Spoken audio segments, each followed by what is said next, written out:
Welcome once again. We are back for World Class Recall. I guess you could say it's an extension of the Superstar Recall series, but once again I am back with the best man for the job. That's James Beard. Thank you for coming back. You bet. So the best way I think to get back into the swing of things is just jumping right back into it. So, I figure the best way to do that is to pick names synonymous with Texas, and that is Jose Lothario. Well, Jose Lothario was probably one of the most popular guys ever working in the Texas area. Growing up, I watched Jose when I was a young kid myself, and he was really kind of the top baby face in this area. He was the one guy that kind of challenged Fritz von Erich and that sort of thing. So he was a lot of fire, a lot of ability, and it was big for a Hispanic guy. And he just was very, very over with the fans. Good trainer, just an excellent hand in the ring, and made a lot of money here in the Texas area. He have to be probably one of the top 10 guys working. I'm not surprised to hear you speak so highly of him. Talk a little bit about what you remember from his feud with Gino Hernandez. Well, he kind of took Gino under his wing, really.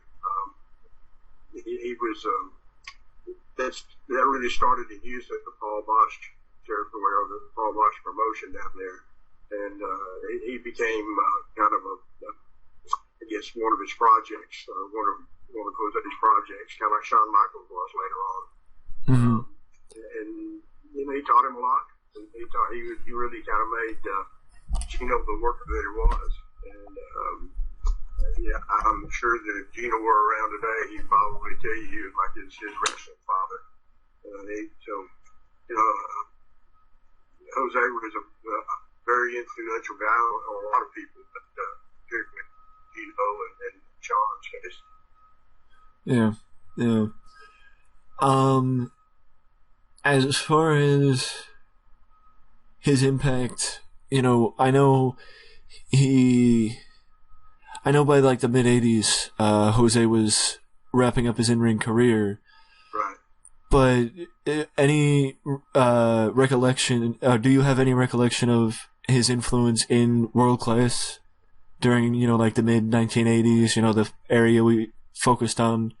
Well, I mean, he still had some influence by then because he was so popular and he was so highly respected by everyone. Mm-hmm. But as far as in the ring work goes, he probably kind of started to fade out a little bit. Most of his greatest work came in the late 60s, 70s, and that's when he was the most popular. But by the time the 80s came around, he was kind of slowing down a little bit. And he was like a senior, kind of a mentor type guy to everyone. So he was still influential, but his ring work was not the same as it was. Mm-hmm. One last question on Jose, and that is, would you say that Jose was one of the few people, because from what I've heard, the stories, Fritz von Erich wasn't very receptive to a lot of people, other than maybe Gary Hart. Would you say that Jose was one of the people on the level of Gary Hart that Fritz would listen to him? Very much so, yeah. Only in the ring more so. Fritz was very particular about who he trusted and really opened up to. And Jose was one of those guys. He was one of those guys that Fritz allowed to become what he became. He didn't get in the way. And that tells you a lot about what he thought about Jose. The people responded to him. Jose Lothario, Duke Luca, there were a few other, of course, Gary, there were a few other guys that kind of held those kinds of spots with Fritz, but Jose was definitely one of them. Mm-hmm. the next name is somebody who really, had his stock take off later in world class, and that's Hollywood John Tatum. Well, I love John. John was a lot of fun to work with. He was a lot of fun to be around. He was a real character both outside the ring and inside the ring. And I think a lot of his antics that he pulled, in both cases, probably takes away just how good he was in the ring. Also, he was very good, very, very good in the ring. Was very good technical wrestler, and he knew his stuff. Knew how to get heat. He was just, and he did it in a way that was really kind of humorous a lot. He just had a way about him and a personality that, affected the fans. And they kind of, one of those guys they kind of loved to hate, I guess. But he was something else to be around. I love John. He was a good friend. He's still a good friend if I ever see him, but I don't see him much before. But good guy.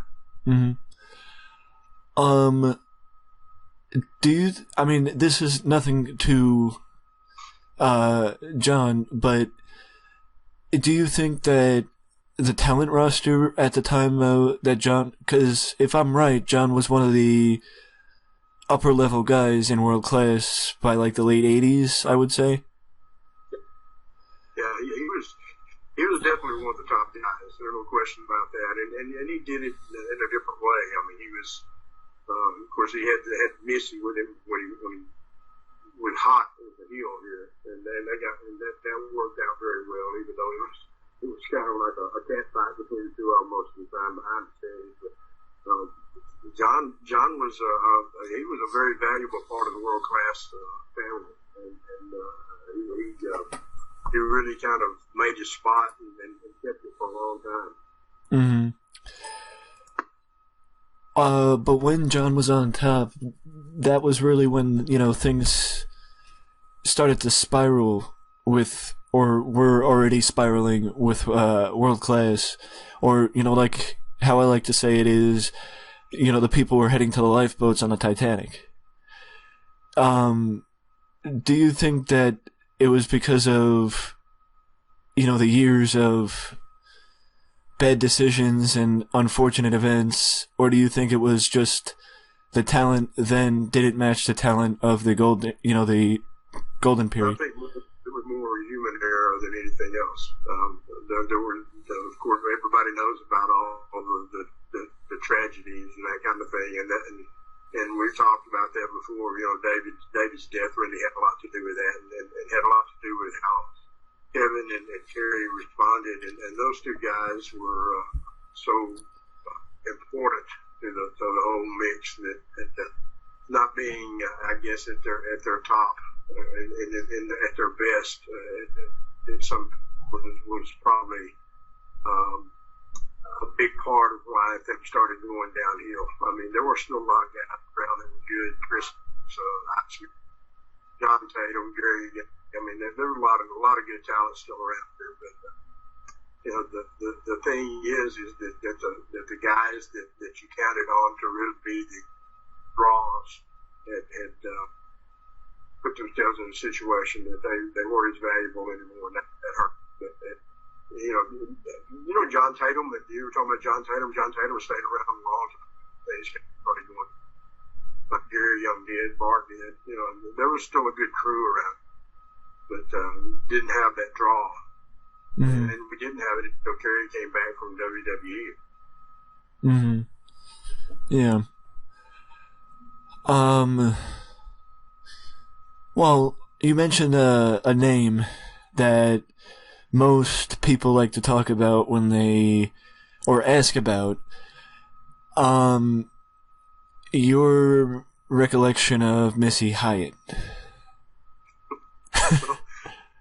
Missy, I mean, it kind of goes along with John Tatum. Missy and John were threesome, and their relationship was always an interesting thing to follow for fans and for the guys behind the scenes also, because they would fight like cats and dogs, and then they'd make it up, and then, it was one of those kinds of relationships, and Missy was an important part of that old mix too. I mean, she was a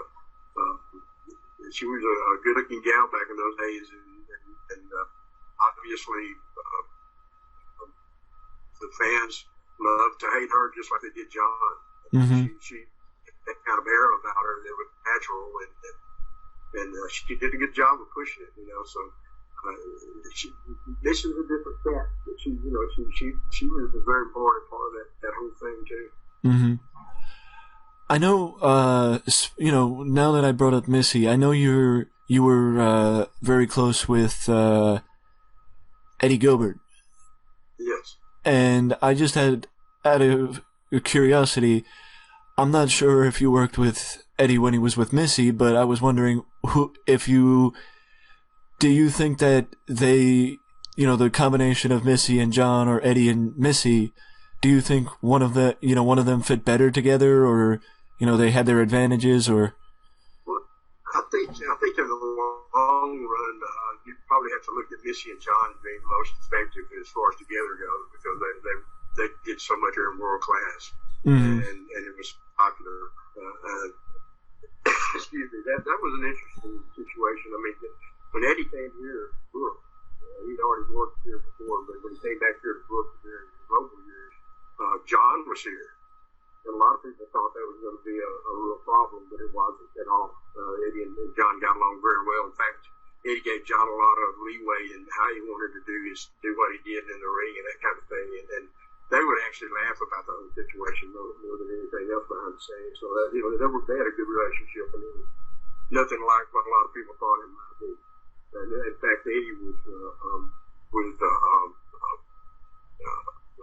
Sandra Blades, I guess is what she was called at the time. Medusa, we called her then. So that was a different relationship for him at the time, so he didn't really care. But he and John got along really well, and they would kind of laugh about the situation with Missy more than anything else. It was good. It was a good deal for them. Well, that's good to hear. Yeah. Speaking of John, he's one of the few people that were there or one of the many people that were there, that stayed around, through World Class, through the Memphis days, and then with Global. Right. Was there an effect on the talent, did the losing of World Class, or the end of World Class, and then the bad relationship with Memphis, and then, did it affect the talents, mentally, I guess is what I'm saying. I don't think it affected anybody mentally. Most of those guys knew each other anyway. And a lot of the guys like Gary Young and some of the others had worked in Memphis before. So it wasn't like it was a foreign thing. And it was time for a shake-up. So I think a lot of people kind of looking forward to something different coming around. Mm-hmm. But I don't recall any personality conflicts or any kind of situation that people resented the fact that they were coming in and that kind of deal. It was actually a pretty smooth transition for the most part, and those guys came in and worked hard and got along, and I don't think there was a problem. I was working in Japan a lot, so I was gone a lot during all of that period. But when I was here and worked on the USWA TV in Dallas, it was there was nothing, no drama or anything that I could tell. Mm-hmm. Well, that's good. Jerry Barrett told me one time that was his favorite time. You wouldn't think so because of all the things that happened and all, but he was very high on his experience here in Dallas. I talked to him a good bit about that one time when I was working in Memphis went wrong. I expected him to say, "Oh, that was a bad situation." He was totally different about that. He really enjoyed it. He thought it was one of his most favorite times. So kind of odd, but that's how he felt.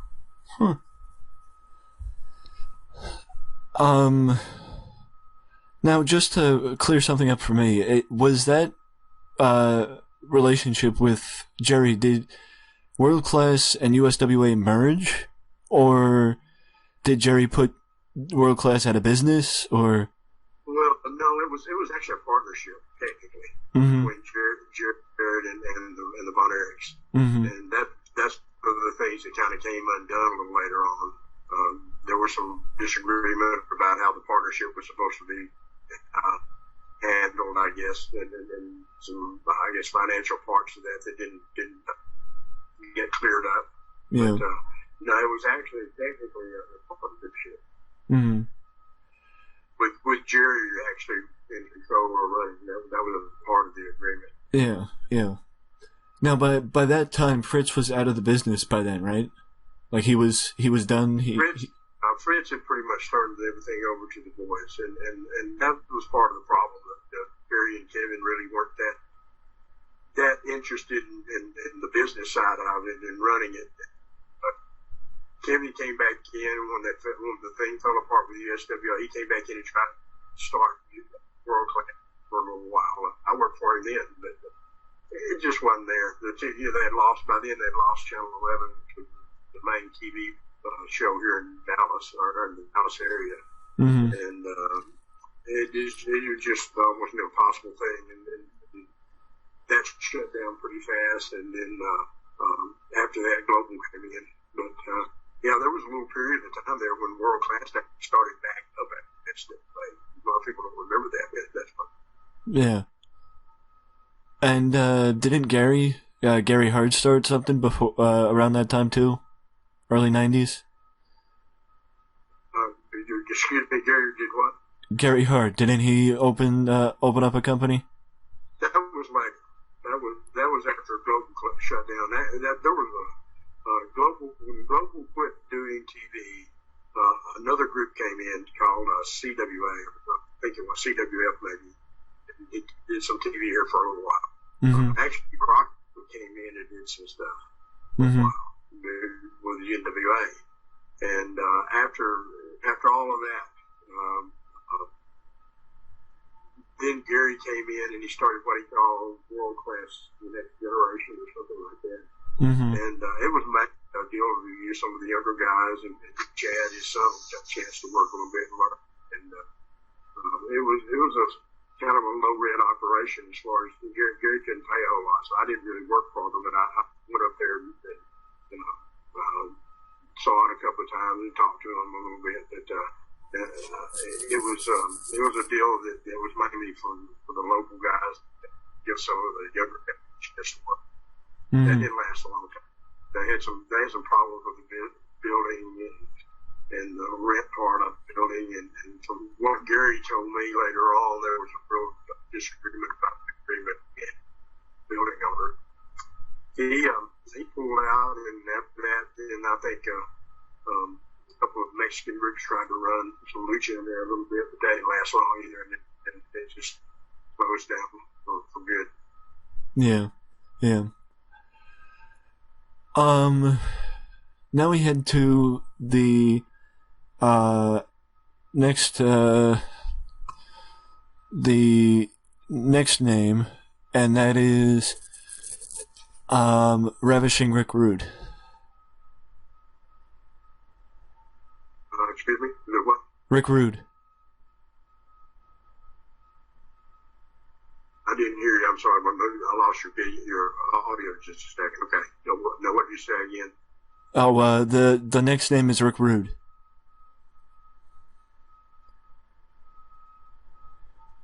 I'm sorry. I missed that again, Mike.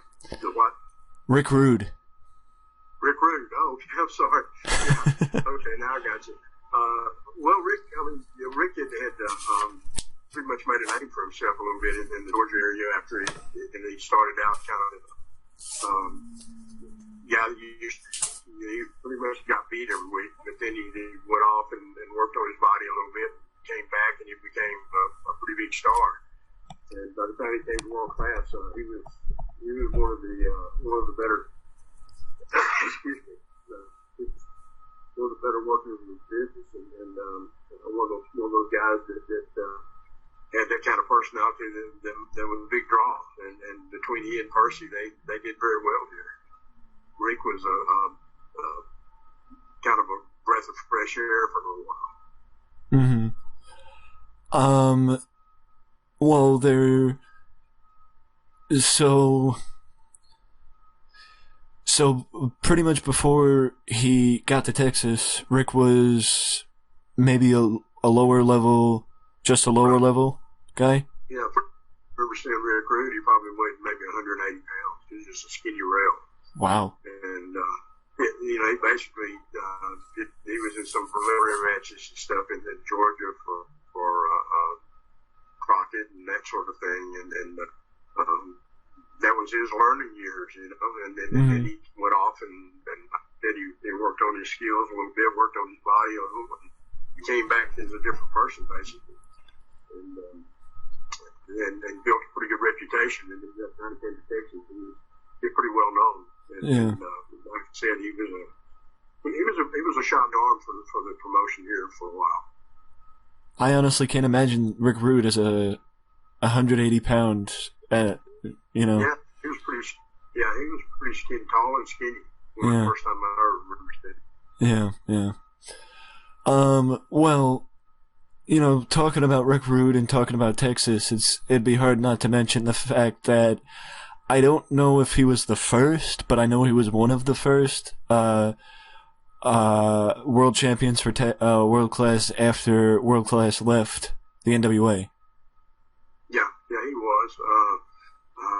In fact, he may have been the first. I can't remember exactly when they actually changed. And a lot of people don't understand that World Class actually was the name of a TV show. It was not the name of the promotion until about '86. That's when around that time when Prince pulled out of the NWA. The TV show was called World Class, and that's the promotion became known as World Class later on. But the Southwest Sports actually was the name of the promotion up until that, and that was an NWA promotion. And when we pulled out of the NWA over the issues about the world title, and that's one of those situations. Rick was one. Rick may have been the first. I can't remember exactly, but he may have been the first World Class champion. And of course, he did a good job with that. And then, of course, Al Perez came along, and both of those guys were very, very well known here. Rick did very well, and it's World Class.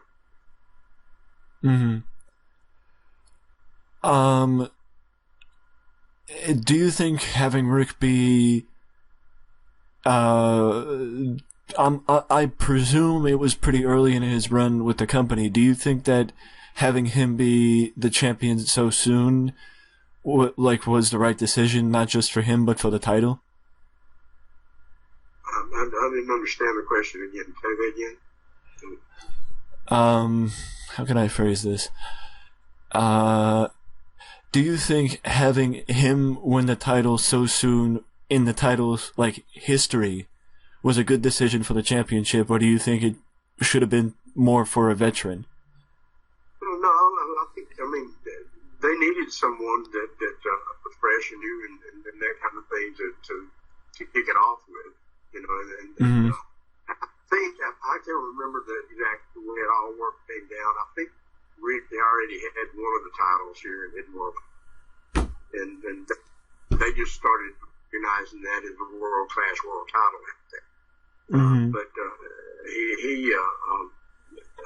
having guys with credibility come in and hold a title, that's a good thing, And for the most part, I think they did a good job. I think that was pretty well done. Like I said, between Rick Rude and Al Perez, Chris Adams for a while, there was a lot of controversy about how Bart got. But he was, there's nothing wrong with Bart's work. So, that was I think the guys that held that title were probably, for the most part, worthy of holding it. Well, that's good because that's always a question. I'm just looking up now when the title changed over. Well, this says that Rick was I think the North American champion at the time of the switch. That's what I was thinking about. I think that's what happened. The North American title was actually the top title in the promotion here when it was still NWA. And then when Fritz did the pull out, Rick held that title at that time. So he was the first full. I remember that now. Yeah, because they just started recognizing that as the World Class World Championship. Yes, that is what happened, and then and then Rick dropped the belt to Chris Adams. Right. Yeah.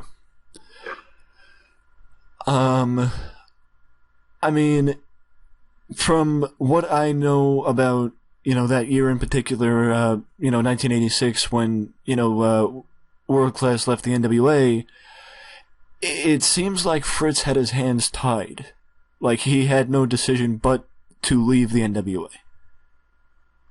I mean, a lot of those kinds of decisions usually come down to disagreements or ego or whatever. Fritz, I think, felt like he wasn't getting the kind of stroke or attention from NWA that he wanted, and he resented, I think, the fact that Crockett had pretty much controlled the championship instead of the way it used to work. Is there was a committee that controlled it, and once Crockett kind of did what he did with the cable company and that kind of thing, and then with Flair, he pretty much controlled that. I think that Fritz resented that a little bit, and that's probably part of the root of all of that trouble. And then it just kind of grew from there, and he got to a point where he felt like he was big enough to take it on his own, and at one point he probably was, but that's one of those personal decisions that he made, and you can argue right or wrong about it. That's what happened. Yeah, but wouldn't you? I mean, I could be wrong about this, but didn't Bob Geigel do sort of the similar thing when he was, president, because he gave the title to Harley Race? Or I don't want to say he gave the title to him. But in those days, there still was a committee that kind of controlled it and voted on it. When Flair had it the last time, it pretty much controlled by Crockett alone. And yeah, that was a real sticking issue with Fritz. And Fritz felt like he was big enough at the time to go on his own and kind of stick it in their nose. That's what he was playing. But, yeah. All the things that happened kind of were against him, but that was his idea anyway. Mm-hmm. Well, I mean, did Fritz? See, I mean, from what I've heard about Fritz, he doesn't seem like somebody that really got along with the other promoters. I don't know that that's true. I think he probably got along with them. All of them had their own little idiosyncrasies, I guess, about how they handled their business and a little protective about their own territories and their own promotions and everything. So, the truth is that when everybody, there were a lot of people trying to convince Fritz to go out on his own and make it national. One of the reasons he didn't do that is because of his respect for the other promoters and his traditional way he felt about it. So, it wasn't so much. I mean, I can't say that he got along with everybody the way perfectly or anything like that, but I don't think that was really a problem for Fritz. He was the president of the. He was on that board and very influential for a long time. So I don't know that he could say that he didn't get along. He was just a very hard-headed, his way type guy, and he was going to take care of his own promotion. Yeah, a lot of them were that way. No bunch was that. Crockett was that. That's just the way they worked. Mm-hmm. Now, just out of curiosity, was Fritz that, I don't want to say old school, but that, confined that he wouldn't even go to Houston or San Antonio when Paul Bosch and Joe were running shows? Well, actually, technically, when Blanchard and Bosch were in the NWA, which pretty much the whole time, the booking office was in that one. So they were all kind of connected in that way. Mm-hmm. Paul Bosch was a little bit of a rebel, I guess, because he wanted to do his own thing, and he brought in guys from just about every territory and every place that you can think of. And I remember Gary Hart saying several times that it drove him crazy because they're supposed to be looking for him. But, when they were all NWA at the same time, technically the booking office was in Dallas. Mm-hmm. Well, that caused some strain between all of them. There's no question about that. Yeah, that's I'm sure expected. Now, well, speaking of the Texas the Texas wrestling situation, I know we've spoke about this in the past, but with the strain, or with the obvious strain between Joe and Paul and Fritz and them, where did the Funks fit in all this? Well, the Funks had their own thing. They had their own. They were their own booking office. They had control of that area of Texas and part of New Mexico, and I think some in Colorado, and maybe I don't remember what the territory was exactly. I've got a map somewhere that shows all the territory divisions, and they were in control of all of it. They had no obligation to book anybody through Dallas. They were their own entity. They actually cooperated with Fritz a lot. They would come in, and the Von Erich boys would go up there and work.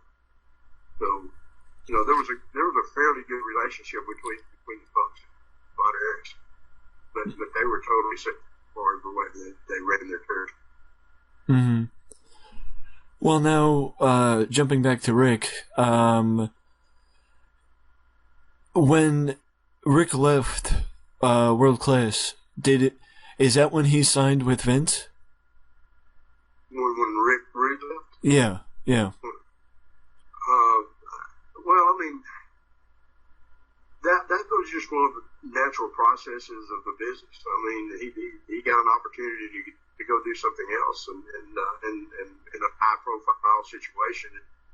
I don't know that hurt anything in World Class so much. I mean, if anything, probably the fact that he had all that exposure later, pretty much immediately later on, I think probably elevated a little bit of the fact that he was a World Class champion at one time.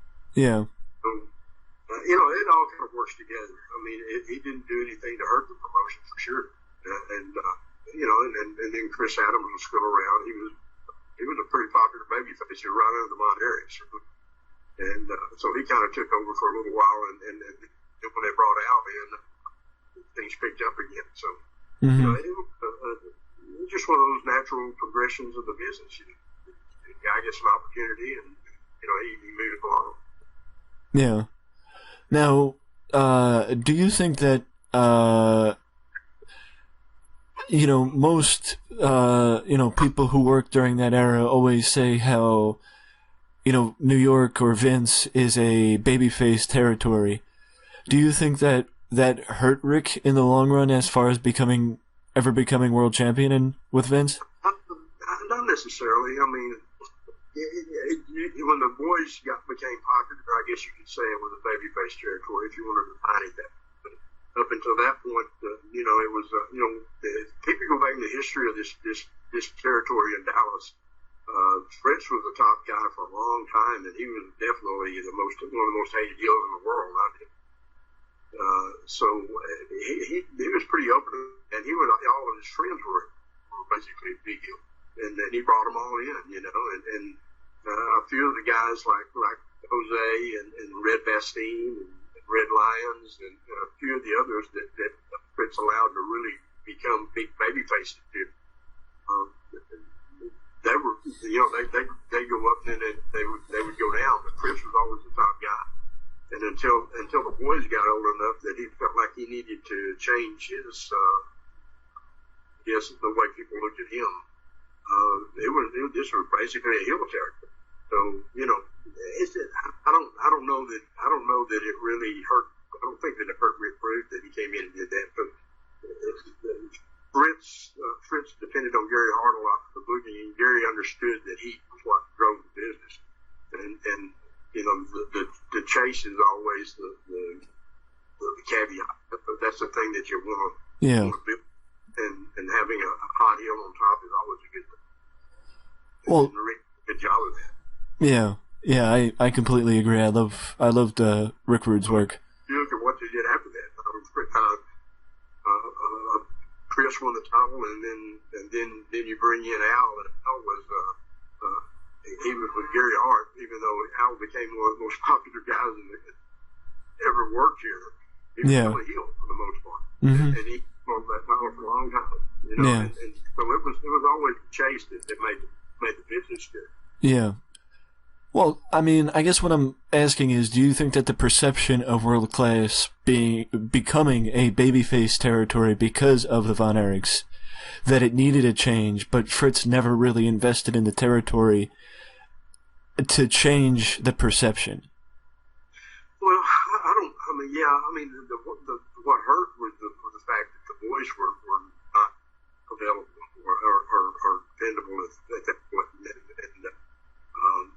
and having Kerry and Kevin not the top two guys doing the chasing is probably one thing that hurt. I don't think it hurt having hot heels here. I mean, Vince would always bring in hot heels. I mean, you go back and look at it, and the gang, Kabuki, you name it, Jimmy Garvin, you name it, the Freebirds. The heels were always very important here, and the boys, the fact that you had somebody hot chasing them, that was the thing that was missing, and about when you only had basically Chris Adams as the top babyface, then it kind of got thinned out a little bit. Yeah. Well, I'll just ask this: do you have any final thoughts on the guys we spoke about or anything we talked about today? Well, I mean, all those guys we talked about were very important pieces of the puzzle here in the Texas territory, and all of them were very effective in what they did. Jose was. I wish people understood just how big Jose was here. I mean, he should be in the world. He should be in the Hall of Fame. There's no question about it. And his influence and the quality of his work. I mean, you can't even argue that. Nobody can. And then you talk about John Tatum a little bit. John was an incredible piece of the puzzle here too. He was one of those guys that you could put anywhere on the card and any kind of situation, and he was going to make it work. In a very unique character. And Rick Rude, obviously, so he wasn't here a long time, but he had a big impact. So all those guys were very very important pieces of how things came together and worked here in Texas for a long time. The problem that the fact that the Von Erich brothers weren't, like I said, available or dependable for a little while, that was one of those things that hurt. But those guys kind of kept holding it up, and you got to give them a lot of credit for that. Yeah, I completely agree. And the one thing I'll say is I didn't really, I'm not really. I mean, I'll be the first to say I was a big fan and still am a big fan of Ravishing Rick Rude, but I don't really know much about the work of Jose or John Tatum, but I do agree that, I guess honoring the influence that Jose had on the Texas area and, just wrestling in general is worthwhile because, without Jose, we wouldn't have a lot of, big... I mean, I don't even know if I can express how important Jose Lothario was to this area. And really wrestling overall. I mean, he was a very, not to me, Spanish for his size, for one thing. He was one of those guys that could stand up to most anybody his size-wise. Yeah. And he was just so effective in the ring, and he had that charisma, that thing that people about that you just can't describe, and you can't build, and you can't grow. It's just there. Yeah. And then the influence he had on other people, Gino and Shawn Michaels later on, and others. Mm-hmm. You can't say enough about Jose Lothario. He is a Hall of Fame. Yeah. Well, speaking of Hall of Fame, I actually began the Wrestling Express Hall of Fame, and though some people who may be watching think I may have forgotten about the Hall of Fame, I have not, because right now I am going to announce the next inductee into the Hall of Fame, and that is you. Well, thank you. I appreciate that. I talked to when I was inducted into the Texas and the Southern Hall of Fame. Talked to a couple of people and about it, and my feeling about any kind of honors like that is that if it's sincere and people are genuine in giving that, it's very important to you. Mm-hmm. Long career in this business, I appreciate any recognition that you get. The award at the Cauliflower Alley last year was an incredible experience. And I can't say enough about that and about the other honors that I've been lucky enough to have, and I appreciate this. I'm always humbled when somebody recognizes your work and appreciates it. Thank you. Well, I mean, after all you've done for me and the website and, my YouTube channel and, just sitting with me, I mean, for a time, we were sitting once every month talking, and, I can't say how thankful I am to have the ability to do this with you, and I am very thankful that you have been willing to continuously talk as often as we have, and done as much as you have for, my website and my YouTube channel. So thank you. I appreciate anyone that respects and honors the business and what that helps people understand what went before and how things were, and it's still today. I think it's an important part of carrying things forward, and that's. That means a lot to me, and that's why I do things like this, and that's why I'm still working in the business. Mm-hmm. I believe it's something that you want to try to continue and try to pass along to other people, and if you can do that in some way that helps them and helps them grow and appreciate how the business is and how it should be, then that means a lot to me. But I appreciate that. Mm-hmm.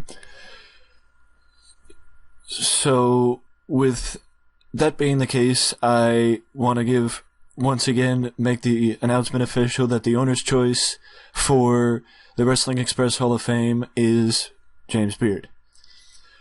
And for those of you who are listening, watching, however you're hearing this, thank you. And if we want to hear from you, what you thought of the video, what you thought of the names we spoke about, any feedback you want to leave, it's always welcome and appreciated, so leave that down in the comment section below. But if you don't want to leave a comment, you can always leave a like, and subscribe to the channel for more content just like this that you can only find right here at Wrestling Express.